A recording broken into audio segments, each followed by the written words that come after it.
mirga hiree uummata Oromoo abboota irreen sarbame bakkatti deebisee Oromiyaa walaboomtee fi bilisoomtee ijaaruuf tarkaanfii gootichi sabaa woboon tiksitoota sirnichaa irratti fudhatu zooniilee maratti jabeessee jira.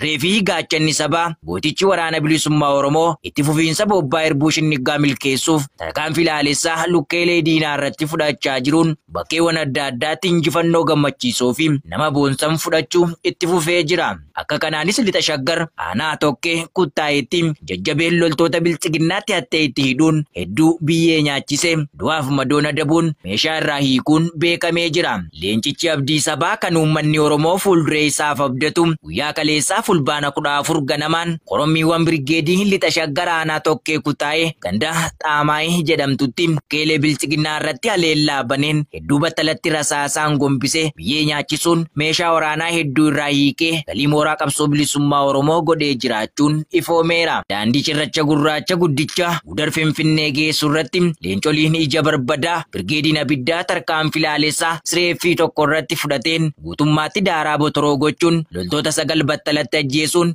AKM 9 boombii F18 rasaasa 1500 ol dugda ishee irraa hiikuun galii mooraa qabsoo bilisummaa Oromoo godhee jiraachuun ajajaan Birgeedichaa beeksisee jira. Akkasuma irree fi gaachanni uummata Oromoo woboon tarkaanfii laalessaa waraana faashistii PP irratti fudhatu jabeessuun lixa Wallaggaa aanaa Haruu keessatti injifannoo galmeesse. Tarkaanfii kaleessa fulbaana 14 aanaa Haruu ganda Allee Baantaa bakka Tulluu Bakakkoo jedhamtutti humna ganda ijaarra jechuun uummata dararaa turte irratti fudhateen battalatti 9 ajjeesee 13 madeessuun of duuba deebiseera. Madoo fi reeffa ishee konkolaataa lamaan kan kaafatti yoo ta'u kanneen madoon hospitaala galan dabalate lakkoofsi waraana bilchiginnaa lola kanaan lubbuun darbee kanaa ol ta'uu akka danda'u odeessi achi arganne ni addeessa. Hanga ciqileen gabroomsaa uummata Oromoo irraa ka'utti tarkaanfiin waraana bilisummaa Oromoo itti fufaa. Injifannoon uummata Oromoo.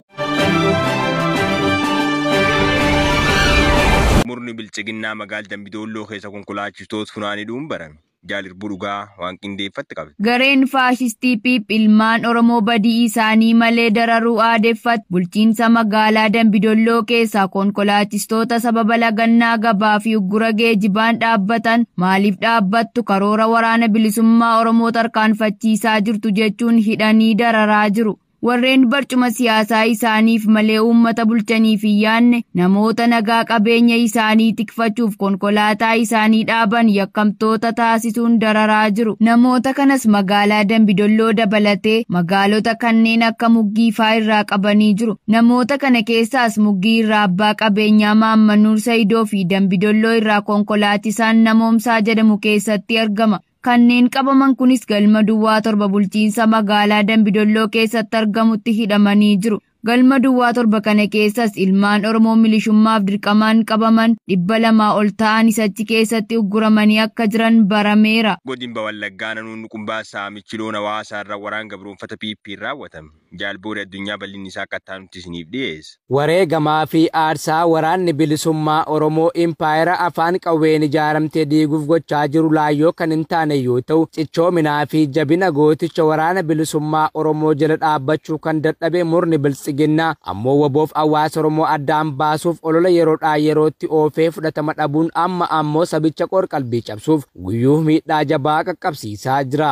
Waggoota aangoo irra jiru kanatti abbaa irrummaa agarsiisuun murni badii Oromoo irratti dalagaa ture har'a sochii diddaa sabni Oromoo qabu fashalsuuf miidhaa raawwatu itti fufuun godina Baha Wallaggaa aanaa Nuunnuu Qumbaatti saamicha qabeenyaa fi miidhaa namoota nagaa irratti raawwachaa akka jiru jiraattonni himan. Fulbaana 10/2024 aanaa Nuunnuu Qumbaatti qabeenya obbo Goobanaa Naga'oo nama jedhamu humni waraana faashistii PP aanaa Jimmaa Arjoorraa bobbaafaman sangoota jaajalaa kan saaman dabalataanis erga sangoota obbo Goobanaa saamuun deebi'anii dargaggoo Daamxoo jalaas Ooriishan jalaa oofachuun akka deeman jiraattonni ONM'tti himaniiru. Godina Wallaggaa naman sibuu waraanni Impaayera Itoophiyaa qabeenya uummata saamuuf mancaasutti fuufi. Jaalbilisee sabaa waan qindeeffatti qabe. Waraanni naamusaa fi sansakkaa waraanummaa hin qabne abbaa irree Koloneel Abiyyi Ahmed irraa ajaja fudhachuun golee Oromiyaa cufa keessatti qabeenya uumamaa fi namtolchee osoo adda hin qoodin saamuu fi mancaasuu itti fufee jira.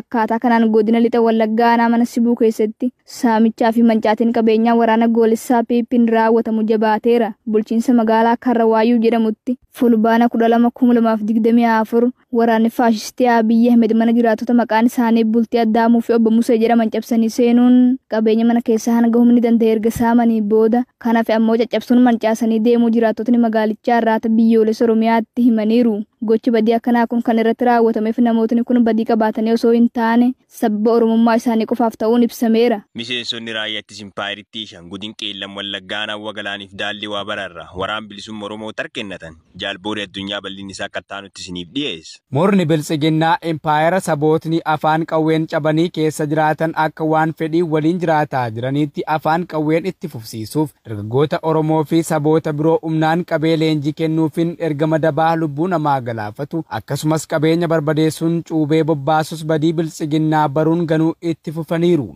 Haaluma kanaan torbee kana keessa godina Qeellam Wallaggaa aanaa Awwaa Galaan buufata waraana PP magaalaa Mojoo irraa loltoonni Impaayiratti 2 akkasumas Machaaraa ganda 21 irraa loltoonni 2 gochaan meenyaa waraanichi godhuu fi tuffii sabummaa gaggeeffamaa jiru jibbuun gooticha waraana bilisummaa Oromootti harka kennatanii jiru. Ilmaan Oromoo lameen kun qawwee AKM dachaatu 4 hidhannoo 3 fi rasaasa AKM 750 fiduun mooraa qabsoo bilisummaa Oromoof galii godhanii jiru. Waraanni biltsiginnaa mooraa diinaa ganuu itti fufuun godinuma kana aanaa Daallee Waabaraa magaalaa Qaaqee irraas miseensi raayyaa ittisa Impaayiratti tokko qawwee AKM turkii tokkoo fi boombii harkaa 3 qabachuun wabootti harka kennateera. Miseensotni waraana biltsiginnaa duraanii kun nagaan waboo bira ga'uun gammadanii ilmaan Oromoo biltsiginnaa keessaa qawwee baatanii waardiyaa barcuma Abiy Ahmed taatan karoora badiisaa Abiy Ahmed teessanii deeggaruu irra gara waboo kotaa waliin biyya keenya Oromiyaa haa ijaarru jechuun dhaamsa dabarsaniiru. Garuu deeskeen biyya laraa arganii yoo dabar Raashiyaa fi Yuukireen booji'amtoota waraanaa hidha turan wal jijjiiran.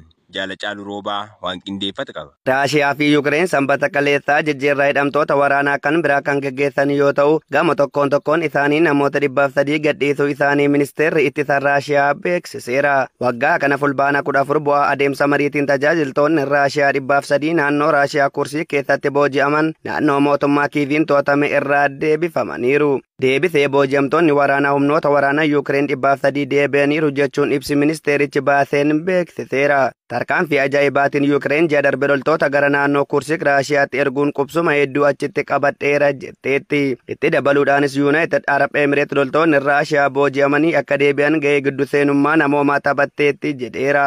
Loltoonni Raashiyaa gadhiifaman hundi yeroo ammaa biyya ollaa Beelaaruus keessa jiru. Gara Raashiyaatti kan jijjiiraman yoo ta'u dhaabbilee yaadaa ministeera ittisaatiin geggeeffamu keessatti wal'aansaaf deebisanii dhaabuu akka argatan hubachiiseera.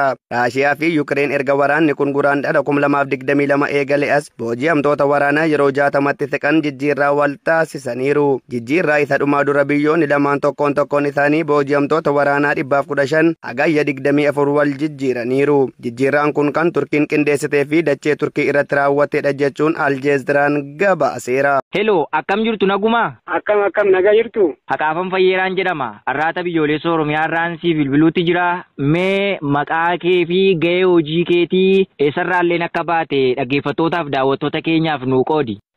Anima maqaan koo Bayisoon Enkoo Dukkalleedhama. Raayyaa ittisa biyyaati. Sumarraa gara godina lixa Wallaggaa Gimbii. Ayyee godina lixa Wallaggaa aanaa Gimbii irraa akka baate raayyaa ittisa Impaayiratti akka turtellee nuuf ibsuutti jirta. Meegaa raayyaa ittisa Impaayiratti yeroo turteetti gaheen hojii keetii maal ture? Gahee hojii kiyyaa ajajaa 50 ture.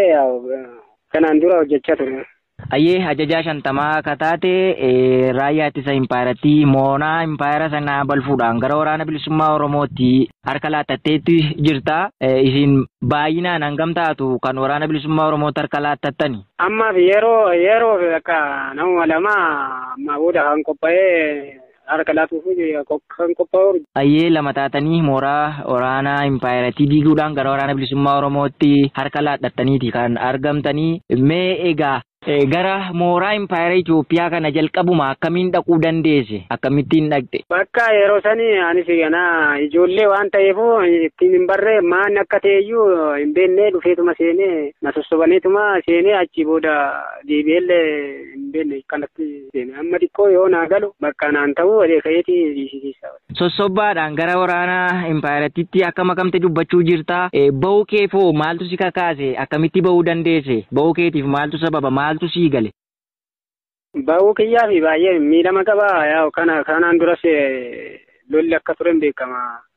Tigraayitti baay'ee miidhama waan qabuuf miidhama kanarralletti namni bakka ammaraaronni lamaan jedhanii nan laallee kanaafuu ammas gara hojiitti akka waan an deebuuf akkasina goonaan xiqqoo dhiibbaa wayiillee jira akka waan wal jijjiiruu tokko bakka akka waan gosaatti akkasi waa akkasiisanti akka waan laalanuuf uuma kanattuu bakka na aarseeti bakka waan yaada hiyyaa waan barbaade yoo waan ta'e yoo maatiin kiyya yoo rakkate deemee ilaaluu waan hin dandeenye uuma kanattuu na aarsee ka'ee bakka dhiisee.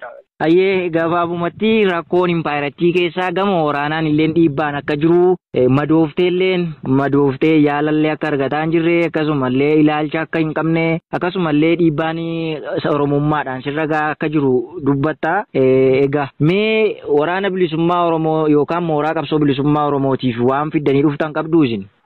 Waan finnee dhufne ganna meeshaa finnee fi irraa finne meeshaa. Ayyee meeshaa isin lama taatanii fiddanii dhuftan baay'inni isaa hangamii?